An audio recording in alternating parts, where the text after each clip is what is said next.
Session 2. Expectations and Responsibilities in the ICASS. Session 2 is about the differences between this version and the previous versions of the ICASS, what is expected of TVET colleges, and what role the Department of Higher Education and Training plays. What are the differences between the previous ICASS guidelines and the latest ICASS guidelines? Lecturers, you have to adhere to the new guidelines. The correct templates for the various processes have to be used and will be monitored. Let's have a look at the Report 191 programs first. The only distinct difference is the verification of marks. Remember that you can never read the ICASS guidelines in isolation. You need to read them in conjunction with your relevant Report 191 subject syllabi and the National Policy on the Conduct, Administration and Management of the Examination of Formal Technical College Instructional Programs, FTCIP. Please note, should there be contradiction between prescription and subject syllabi and these guidelines, syllabi must be adhered to. However, program and promotion requirements for individual subjects as captured in the Report 190 and Report 191 policy documents must prevail and supersede these guidelines. The Ncv programs are a bit more complex. As lecturers, you know that we have to distinguish between the fundamental subjects and the vocational. Two distinct differences with regard to the vocational are the adding of PAT and the verification of the marks. You may be thinking that PAT was already implemented in 2017, but the concern is that some lecturers ignored this. This is why it will be highlighted again as part of the latest implementation. PAT has been added as a compulsory element of the ICASS PAT for levels 3 and 4 to be set externally to ensure a uniform standard across all institutions. Ncv vocational subject lecturers, these ICASS assessments must be used as 2 practical marks of the ICASS component. Please note, in cases of discrepancy, these ICASS guidelines supersede subject and assessment guidelines of each subject in the Ncv.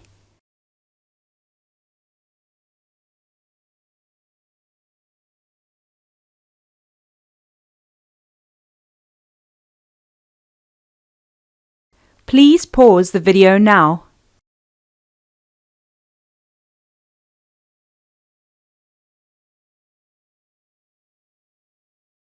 What will be expected from TVET colleges with regard to the implementation of the latest ICASS guidelines? Most of the aspects for both Report 191 and Ncv will be the same, although there are slight differences. Let's have a look at the following table and note the differences that are highlighted. Both Report 191 and Ncv programs are expected to develop a policy for internal assessment to cover all aspects in the complete assessment process.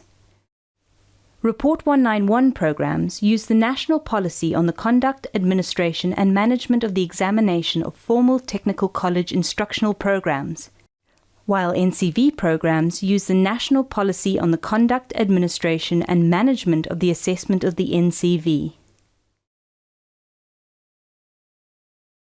Report 191 programs should compile trimester and semester assessment plans and schedules, whereas Ncv programs should compile an annual ICASS assessment plan and schedule for each subject offered by the college. Please note that 2 PAT tasks must be included for the vocational subjects.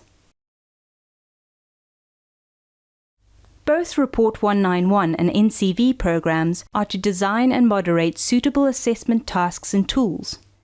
Remember that for Ncv, 2 PAT tasks for levels 3 and 4 have been standardized and must be included for the vocational subjects. Report 191 programs are to conduct assessments as per the trimester-semester subject assessment plan, and Ncv are to conduct assessments as per the annual subject assessment plan. Both Report 191 and Ncv programs should conduct subject-level moderation on assessment set. For Ncv, This excludes the PAT for levels 3 and 4. Both Report 191 and Ncv programs should conduct subject-level moderation on marked assessments per subject, as per the assessment plan. For Ncv, you also have to monitor the conduct and moderation of ICASS to ensure that the ICASS component is being implemented, with specific reference to PAT for the vocational subjects. Both Report 191 and Ncv programs are to conduct verification of evidence and marks produced. Please note that this is a new component in the latest ICASS guidelines.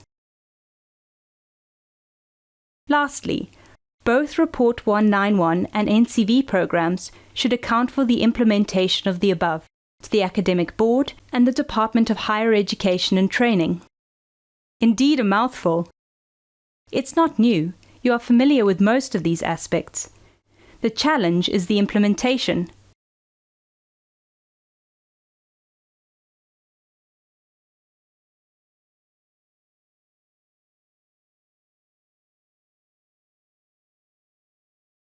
Please pause the video now.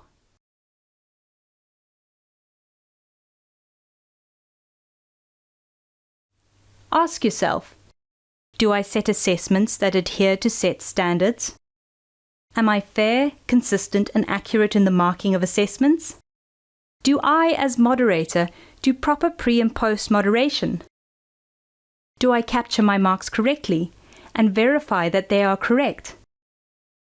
What is the role of the Department of Higher Education and Training with regard to the implementation of the latest ICASS? The main role is to monitor and verify the moderation and implementation of ICASS at colleges.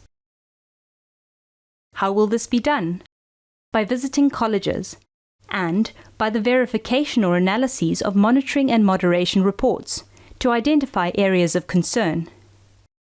Umalusi will monitor the implementation by doing external moderation.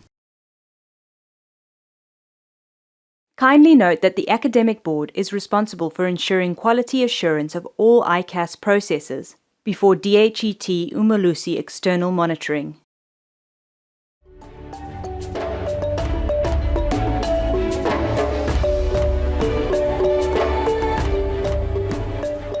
This brings us to the end of Module 1, Session 2.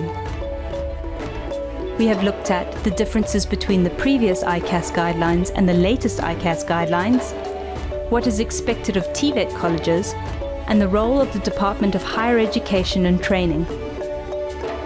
Now that you are familiar with what ICASS is all about, let's start implementing it by analyzing the elements of planning, setting assessments, moderating, and verification of marks in Module 2.